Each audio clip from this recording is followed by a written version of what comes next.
ଥିଲା 8ଟା ପରେ ନନା ଆସିବେ ତ ସେଥିପାଇଁ ଫଳକୁ ସବୁ ଧୋଇ ଧୋଇକି ଆଗେ ସଫା କରିକି ମୁଁ ରଖିଦେଲି। ପୂଜା କରିବାକୁ ମୁଁ ତଳକୁ ଯିବି, ନନା ଆସିବେ। ସେଠି ଆମେ କେମିତି କ'ଣ ପୂଜା କରୁଛୁ ତାକୁ ଦେଖିବା, ଷ୍ଟାର୍ଟ କରିବା।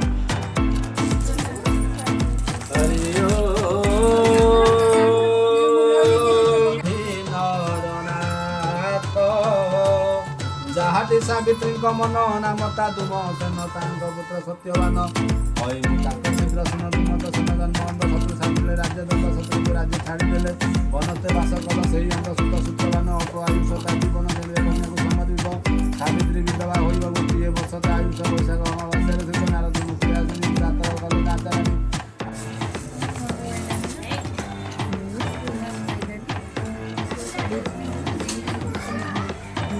पर्सनल करियो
ତାପରେ ପୂଜା ସରିଯାଇଥିଲା। ପୂଜା ସରିଲା ପରେ ମୋ ମାଉସୀ ମାନଙ୍କ ଭଜନ ସହିତ କିଛି ଫଟୋ ଉଠାଇ ଦେଇକି ମୁଁ ଆମ ଘରକୁ ପଳେଇ ଆସିଥିଲି। ଘରକୁ ଆସିଲା ପରେ ହଜବେଣ୍ଡଙ୍କୁ ଟିକେ ପ୍ରଣାମ କରି ଆଉ ତାଙ୍କୁ ଟିକେ ଚନ୍ଦନ ଧୂପ ଦୀପରେ ବନ୍ଦେଇ ଦେଇକି ଶଙ୍ଖା ସିନ୍ଦୁର ପିନ୍ଧି ଦେଇକି ମୋ ସାବିତ୍ରୀ ବ୍ରତଟାକୁ ଏମିତି ମୁଁ ଶେଷ କରିଥିଲି।